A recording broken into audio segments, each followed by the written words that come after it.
I'm your host, Lou Carter, founder of Most Loved Workplace. The Leader Show brings together executives and leading thinkers to bring into focus our collective purpose and passion for what we do and where we do it. The search for occupational fulfillment, happiness, pride, and passion starts here.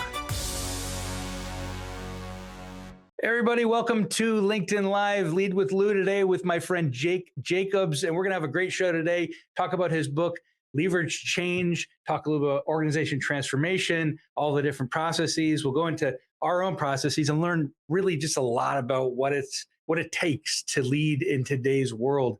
We'll touch a little bit on the Z generation and millennial, kind of called ZEOs, Zillennials, and this should be kind of cool. And you know what really is needed today to change an organization that requires a lot of deep social change as well. So let's jump into it, Jake. What do you say? Sounds great to me, Lou. Happy to be with you. It's great to have you as well. And so this is good. So let's talk about like principles of change, right? And of transformation, like the most important elements, and, the start of it, where it all emanates. It's so important to talk about the emanation, where everything starts from. Where do you see where change starts from, where it emanates from? So, Lou, when I wrote the book, there's 8 levers, and they're strategies. I call them smart strategic actions that get you faster, easier, better results. And what's interesting is, as I was writing the book, I had a colleague say to me, well, what if you get faster, easier, better results, but they're the wrong results? So you're sinking the ship sooner. And what I said to them is, I actually have already thought about that. So there is an entire chapter of the book devoted to results. What is it you're trying to accomplish? Because if you take these levers, if you take any change approach and you do it better and faster and easier, and you're going the wrong place, then, why bother? So I think that all of this work around change has to start, to coin a term from Stephen Covey, with the end in mind. So let's be really clear about what that vision is. Let's be really clear about the metrics for success. Let's be clear about what the results are, and not just from one person's perspective, but from all of the stakeholders, which makes it a little bit more challenging. But I think if you don't start with results, then you could be careful what you ask for. And my book will help you sink your ship much sooner than you believe possible. Leverage change. Very cool. That's kind of the first step, right? Isn't it? So starting with results, so important. And I show this a little bit here, that in my model, if you don't start with, when people don't start with results and they don't vision what that result is, the problem is that people don't know where to go and where they're going. It's like getting on a ship, right? And saying, I don't know where the destination is. When you start with that vision and know the results that you wish to achieve, it's much easier to start and go somewhere that is truly inspirational and a place you want to go, right, Jake? When you say? Absolutely. And I think the other thing, Lou, that can't be underestimated is it's got to be a good place. So it's got to be a place that you're competitive.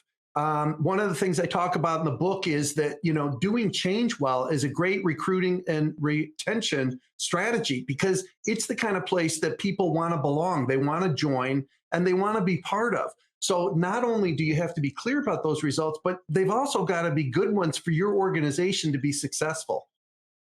Yep, no doubt about that. The good ones. And I see a lot of companies that don't focus on what they're great at, right? We've let go of, and there's too many things. They're not on the one thing. I see that especially with entrepreneurs. And when they're starting out, they have a million ideas, right? A million ideas, and their change isn't specific, right? So they're not on that one thing, the one thing. So again, first step, the one thing, right? The results that we need to go, so we all know where we're going. So great. Let's go to the second one now. Ready to go. All right. So you're talking, Lou, about the second key thing to focus on? In leverage change, yes. Yeah. So in leverage change, what we do now that we've got these results clear is that we go to this story about leverage. And leverage is about how do you get more done with less? And in my case, I talk about fewer headaches, hassles, and problems. And this picture behind me, you can see this blue picture I commissioned 25 years ago. And I'm not in the habit of commissioning a lot of art, I have to admit. But 25 years ago, I knew this was important. This is a picture of a guy named Archimedes. And Archimedes was a 3rd century BC Greek mathematician. Well, why am I talking about this guy? Well, he had a way of describing leverage. He said, give me a lever long enough and a fulcrum on which to place it, and single-handed I shall move the world. And so he's talking about getting a bigger bang for the buck. How is he going to lift a large stone back in the times when he lived and they had competitions about this? He's not a strong guy, but he was smart. And if you put that fulcrum on, the lever is going to give you superhuman powers, just like these levers will in an organization give you superhuman power. So really what it's about is finding the right problem that you have with your change effort. And then for each problem, I've designed a particular lever that you can put in place in order to remedy the situation. It's almost an antidote to the problem. So once you get your results clear, then you need to get really smart about what's your situation and what are the issues that you are uniquely wrestling with in your change work. And then based on that, we go to the levers one by one and start applying them. That's interesting. So we go one by one with the levers, right?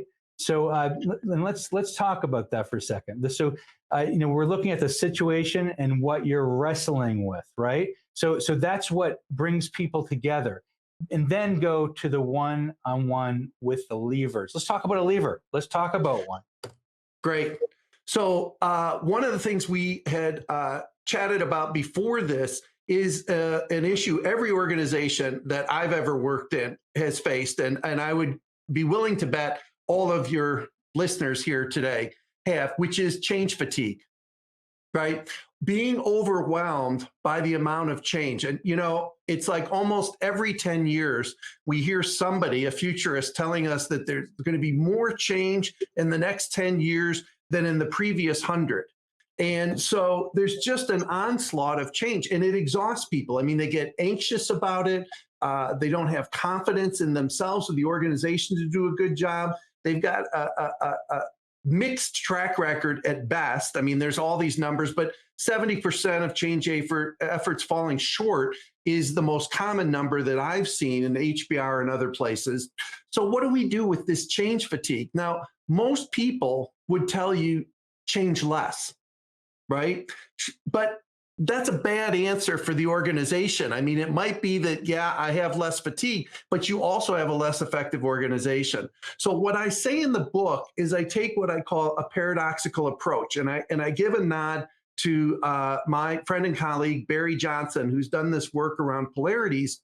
But what we do is rather than talking less about change, I talk about what not to change. And I call it continuity. So by paying attention to what we've done well in the past and need to continue doing, you find that confidence returns. I've had leadership teams sit with flip chart pages and had them write down all the things they need to change in their organization. And as the list gets longer and longer, you physically see it show up in people. They start to slump down in their chair a little bit. The voices get a little softer. And then I say, now let's make a list of all those things that are going to stay the same. Except this time, make the list twice as long as the other one. And as they start to identify all these things that are going to stay the same, and it's an honest list, and it's a long one, they sit up more in their chairs. You hear the confidence return to their voices. They look and say, oh, well, these things we've done well, we need to continue. And the change is less overwhelming. I liken it to a metaphor of having a firm ground to stand on to take a leap into the unknown future filled with change. And that notion of pay attention to continuity, I have used that in all kinds of organizations, large and small, with teams, with individuals. And what it does is, I believe, it just gives you a fuller picture of reality. All of this change is one side of the coin. And it's a critical side. I'm not arguing against that, but it's just half the story. The other half is around continuity. And if we pay attention to it, we're going to make smarter decisions for ourselves and our organizations. Absolutely. And one of the important things about change that I've seen as well in transformation is that, you get this fuller picture of reality, right? And that you think, well, we just have to change. It's going to have to change to this, and it's transactional. We just have to do this, this, and this. Let's start and do it. It's actually not about that transactional at all. That's what people. It's about this. It's sort of the window pane, the Johari window. We changed the window pane from being very much of a sort of unidimensional, two-dimensional to a three-dimensional transformational window, right? And it's so much different when we shift our mindset to this growth mindset. It's totally agree. Totally agree. I've just written a chapter. A book is called Transformulation, and the title of the chapter is "Change Your Paradigms, Transform Your Organization." And so the power of the paradigm, I mean, it's enormous. So why do you get leverage out of these things? Well, they don't have to cost a lot. They don't have to take a long period of time. To pay attention to continuity is not going to break the bank. It's a way of being in the world. I had a CEO of a retail organization in Europe, and he got this insight about pay attention to continuity. And what he did in every meeting, in every conversation, in every memo, report, every piece of work they did around change, they also talked about continuity. So even when they were redesigning roles between the marketing and sales organizations, what they did is they said, what about this role do we need to keep on doing? And what about this role do we need to change? Now, it didn't cost them anything to ask the question, but the difference that it made was profound in terms of how smart they were about making the change and how successful they were in actually pulling it off. Yeah, and that really speaks to that issue, right? Of what is it that we're dissatisfied about, that we collectively are dissatisfied about, and that we can bring up this consciousness and say, this is it, and show it in that way as you had described it. It's is this happening in everything that we do? What are we collectively dissatisfied? You're in my book called Change Champions Field Guide, right? Yes, I am. Yes, I am. In this, and one of the things in Change Champions Field Guide that I'd like to draw everybody's attention to today is this. This is what Jake, we're all talking about here, is we first discover what is best or the actual dissatisfactions, right? And then we have the vision and first actions, and that always overcomes resistance. That's by Kathleen Dennemiller. You know her well. Remember her? I know her well. I worked with her for 10 years. Actually, Lou, I lived in her home for a year. And I like to say anybody who's anybody, right? It's like a calling card in the field of OD. If you haven't slept under Kathy's roof, God bless her soul. And I acknowledge her in the book, and she's quoted throughout the book. But if you haven't spent a night in her home, then, it's like a ticket to punch along the way in getting smart about organization. So yeah, I worked with Kathy for 10 years, and I was quite blessed. I fell into this work early, and I fell into a relationship with Kathy early. So I know that formula well, and I know it to be quite effective. I love Kathy, and I remember seeing her at some of her large scale or whole scale magic events. And toward the end, she'd sit in her chair, and she proved to all of us that change is about others, because you can sit within and help the change agents to take over the change. It's not about us. Right. She the beauty of, and God rest her soul, definitely. I hope, Kathy, can you hear us? I hope she can. I'm sure she can. I'm sure she can. Kathy lives in every and the other thing, Louis, she totally lives through me. So the number of times that I'm talking with clients and quoting Kathy around things, every day, once or twice, she shows up. So yeah, I'm sure she's listening now, and she's wanting to make sure that we get this right. So let's pay attention and make sure we do her proud. So the one thing that I remember about Kathy and I also believe and do practice very carefully, is that it's a transfer of knowledge. So the transfer of knowledge is to the internal HR, OD, LD, TM, whoever they be, change agents. So that increases trust, right? So it's not about us coming in and doing the work. The last thing that CHROs need these days is another consultant to eat their lunch. Okay, Right. so Right. so the a CHRO's job is to align all of their departments so they can do the work. And what's happening is typically in organizations today that is eroding. So it's eroding because new people come in constantly over 2-3 years. They bring their old change consultants in, come on and take your thing, try out your new leadership development model, off the shelf model. Right. And change and transformation is ignored that had created the central focus of that organization. Think about those places that Kathy went to and she transformed back in the 90s, and right? And think Yeah, about where they are now, absolutely. how they've changed. And CEOs who come and go. Totally was what I was going to say, is that leaders, one of the things that that I'm proud about the book is it's immediately applicable by anyone in an organization. So you don't have to have a degree in change or an OD or change management. I mean, none of this is needed. These levers are what I call uncommon wisdom. And so here's an example of one of them. And I discovered this back when I was working with Kathy. Actually, guy Stan Davis wrote a book called Future Perfect. And he talked about leading in the future perfect tense of the verb. So what is that? Why are we getting into grammar here? Well, hang in there. He said the future perfect tense of the verb is as if something had already happened. So the lever deals with this problem of change being too slow. And, I've had clients say, by the time we get this done, it's not even going to be relevant anymore, right? Because it just takes organizations so long. Well, there's a lever called think and act as if the future were now, which borrows from this Stan Davis. And it says, all right, if we're going to think and act as if the future were now, there's a flawed paradigm. Now, this is another one of these, it's free, right? It doesn't cost anything to change your paradigm. So think and act as if the future were now says the future, normally we think of something that's going to occur at a later point in time. It's out there. We're separate from it.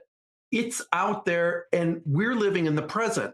And so what think and act as if the future were now says is, no, reach out, grab some piece of that future and live it today. And a very simple example of a leader in an organization had a new member of their team, and they were having trouble getting this person on board. They'd done an exhaustive search. It was a C-suite position, and this person wasn't working out. And the team was coming to the CEO and saying, this person's not working out. We got to cut our losses and go out and look again. Now, the CEO looked at this. We had a conversation about it. And I said, look, there's this lever that we can use called think and act as if the future were now. I want you to call this person in and have a conversation as if they were a valuable team member and start to behave with this person and give them assignments and interact with them as if they were a key player. And they brought him in. Of course, the new hire was nervous, right? I mean, getting called on the carpet like this, they knew things weren't working, but they changed the relationship radically in that one conversation. And this person's confidence increased. What they were good at came to the forefront. And they changed the relationship with not only the CEO, but with that entire C-suite team. And by thinking and acting as if the future were now, they started to transform that relationship, which just became an opportunity to start to transform the organization. So rather than the future being something that you hope to achieve out there, make it happen today and live that future and start to behave as if that future were now. And that accelerates the pace of change. It also, as people start to behave differently and you look around to your colleagues left and right, they're starting to behave differently too. So you get a whole organization thinking and acting as if the future were now, you get radical acceleration of any change effort, no matter how complex. So this is another one of those examples. You talked about the paradigm, you talked about the mindset changing. I am absolutely on board with that. And that's what these levers are all about. I love that lever, and especially when you think about the old OD principle, self as instrument of change, right? And you say to yourself, when you do treat others at their highest standards, right, of being the values of the company, and you invite in their best selves, and you live that future, and that's what polarity is about as well, right? Polarity theory with you Barry is that you can live the now and future, right? At the same time. At the same time. And, and that it just elevates people. And so, Lou, Kathy used to say, call forth people's greatness. And that we are all looking for that opportunity. There is a lever that's called find opportunities for people to make a meaningful difference. So when you're changing, there are unique opportunities to create a collective future. So look at this and engage as many people as you can in this change effort, because it calls forth their greatness. It's an invitation for them to step up and be accountable and responsible for it. But also, you look to me as a valuable contributor, I'm going to tend to contribute in valuable ways. There's no doubt. And that's right. You find these opportunities for people to live it, and you lead it too. People within companies can lead it right now. So I invite everybody right now, let's choose this from right now. What is one thing you can do today to live a change your company must live?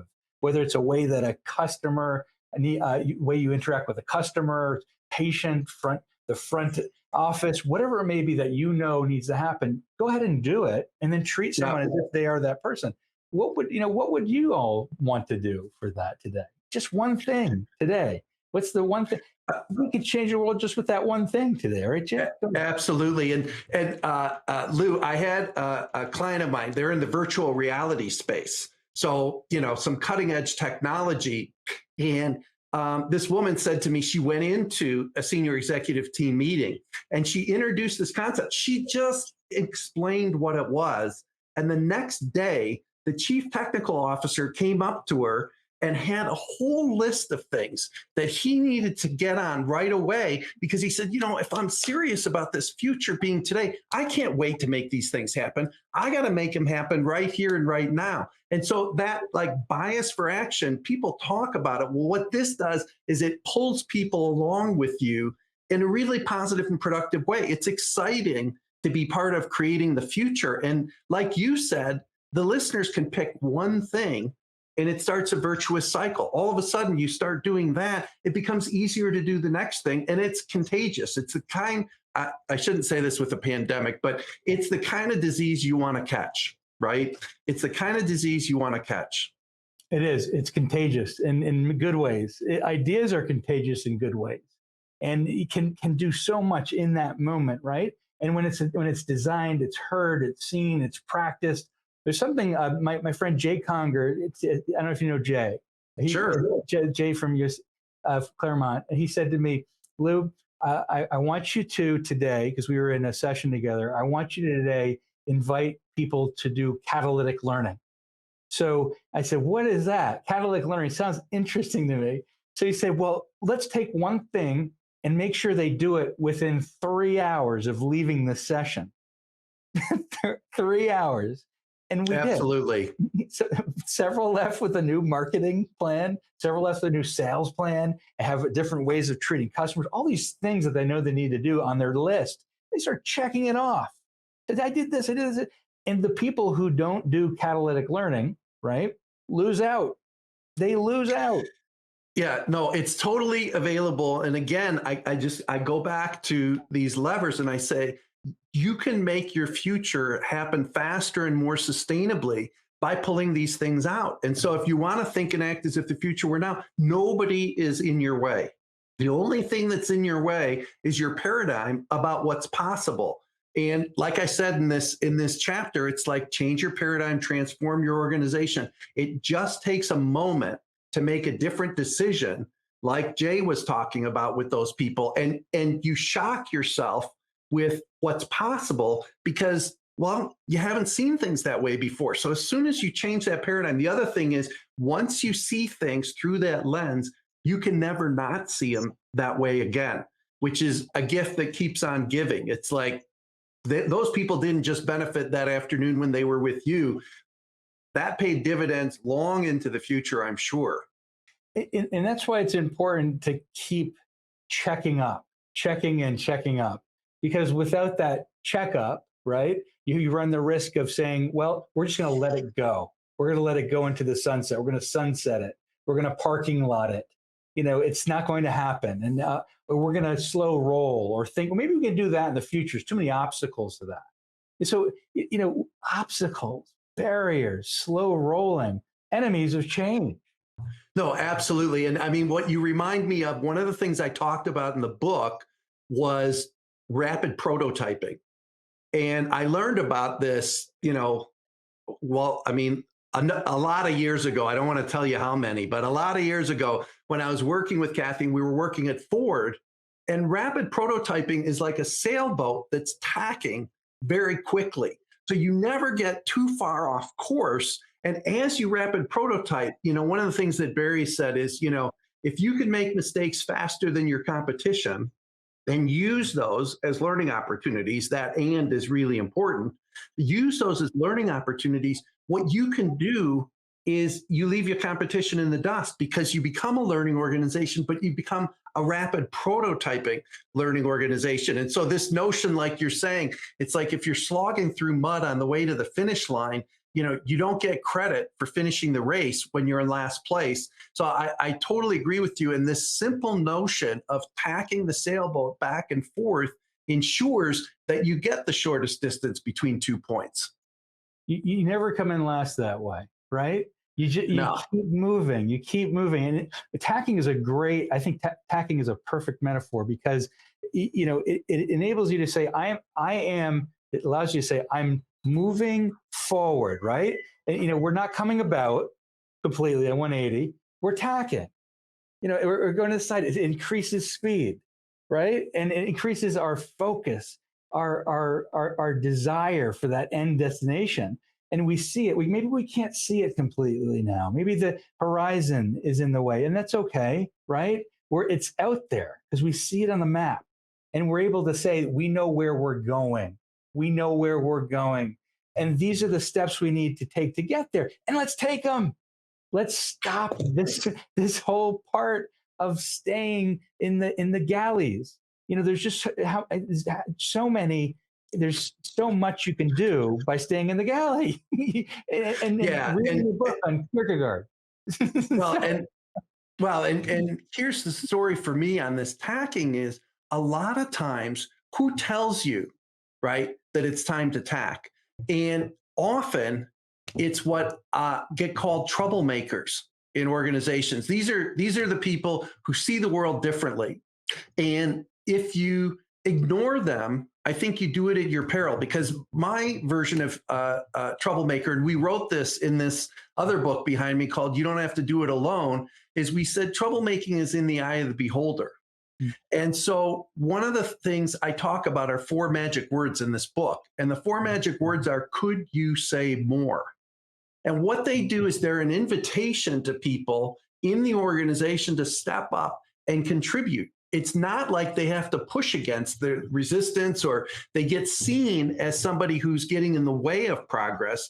They get seen as these valuable contributors. And, one story about this, but there was a group, two roles in a very large, this was a food manufacturer, but in the morning, these 2 roles, we thought they would have had a great conversation.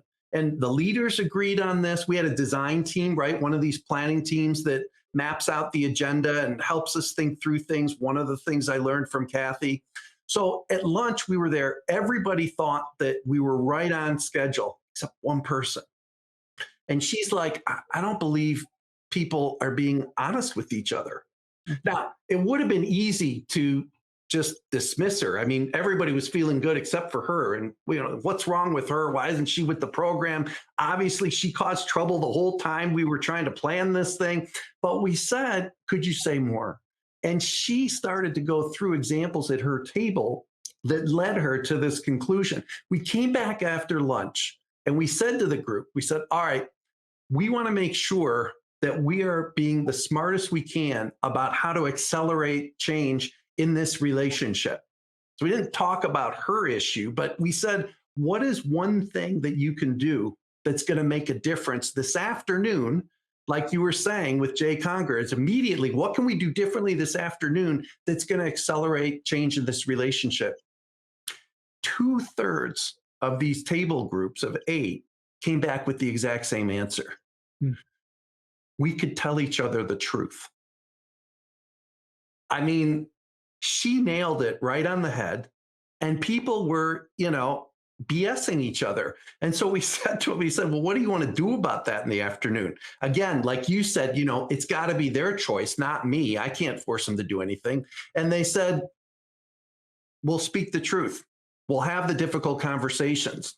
We'll take each other on. So the afternoon was in a way a lot dicier. I mean, the volume went up, the conflict went up, the issues came out on the table. But what they did is they told the truth and they made a lot more progress. They got done in one afternoon what would have taken them, months if they were BSing each other. And it all came back to this one person saying, I see the world differently.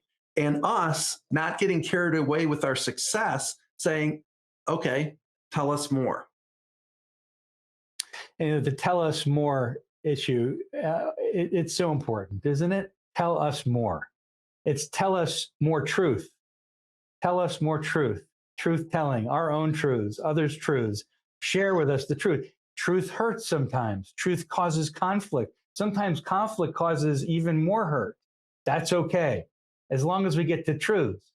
And we hear a lot about psychological safety. How do we feel safe telling truth? Well, part of it is within ourselves. Do I feel safe myself telling my truth, or do I feel like I don't quite want to be myself? I don't, I'm not ready for it. Maybe I'm too this, I'm too that. We need to let that go as much as we need to let go of the need to be less genuine or disingenuous.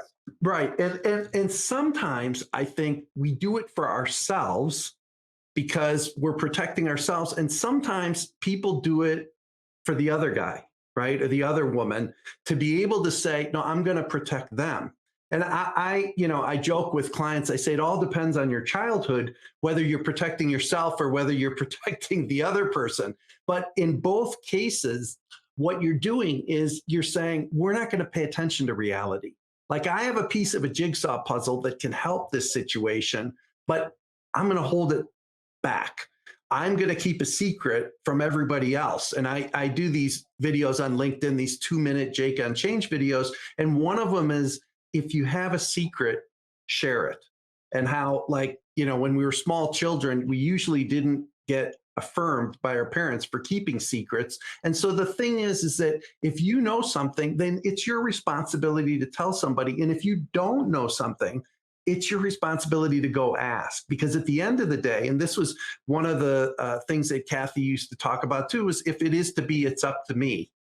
And so that personal accountability that you're talking about, to be authentic, that's a choice that I get to make every day in every situation. And I either opt in or I opt out. And, here's an ask of everybody to step up, because like you said, it may be difficult, it may be challenging, maybe uncomfortable at the beginning.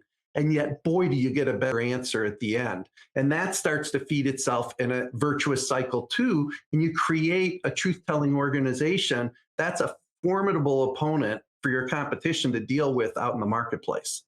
If it is to be, it's up to me. I love that. That sings so true, right?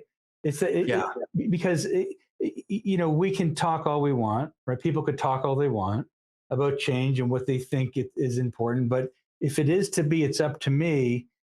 You can create that reality like you do in polarity theory. I'll quote it one more time, right?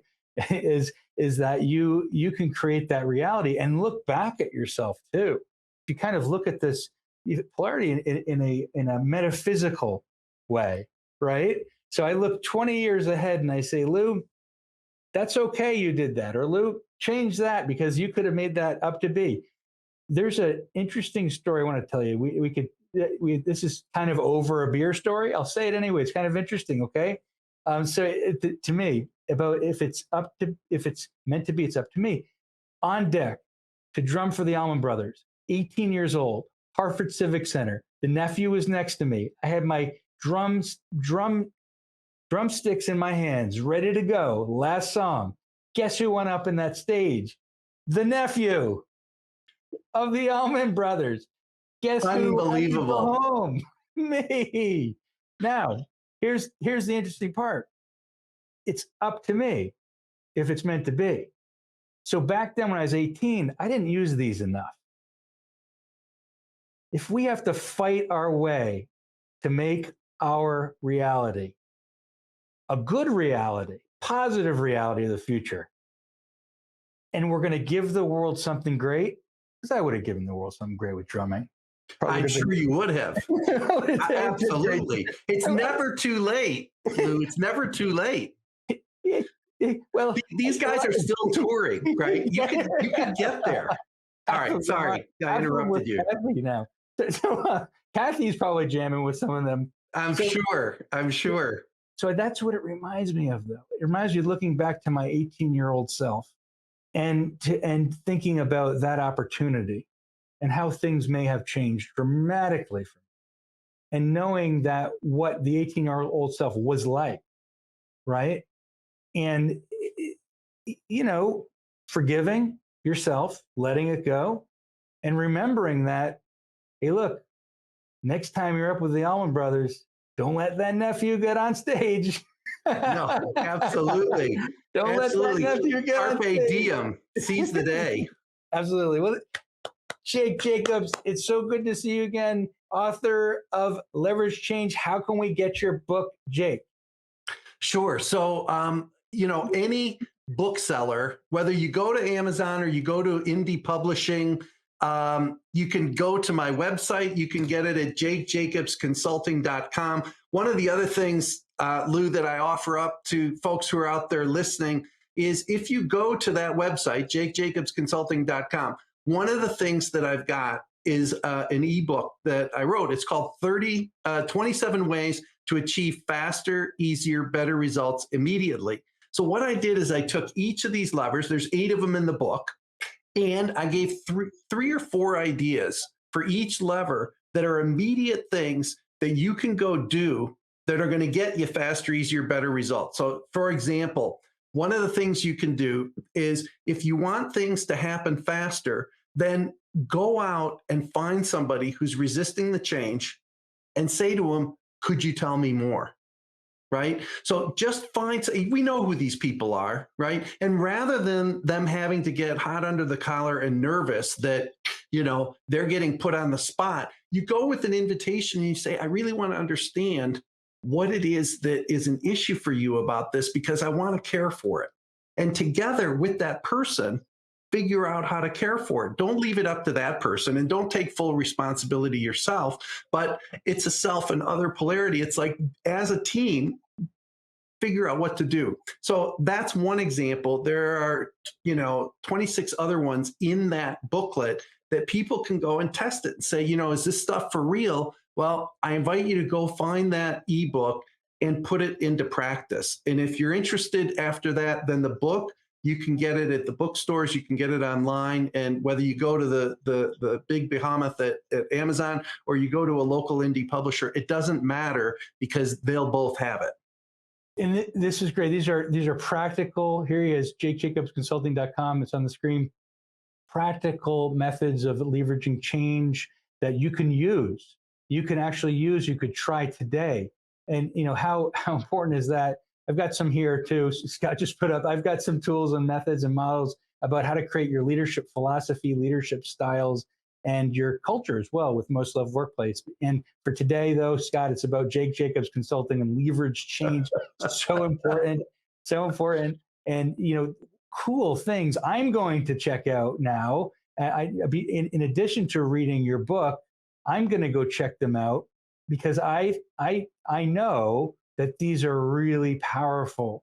And even one drop of these, it's like a elixir, a beautiful elixir that you create for companies, because we can do them now. We can do them now. And a little bit of leverage, because of this concept of leverage, and going back to the guy on the wall, a little bit of leverage takes you a long way, which is, at the end of the day, what the book is about, is taking these smart strategic actions that are going to have big payoffs for a long time to come. Thank you, Jake Jacobs. You said it all. You did great stuff. Look out for Jake Jacobs, Leverage Change, and you have JakeJacobsConsulting.com. Jake, we'll see you soon. Thanks so much, Lou. Appreciate the opportunity.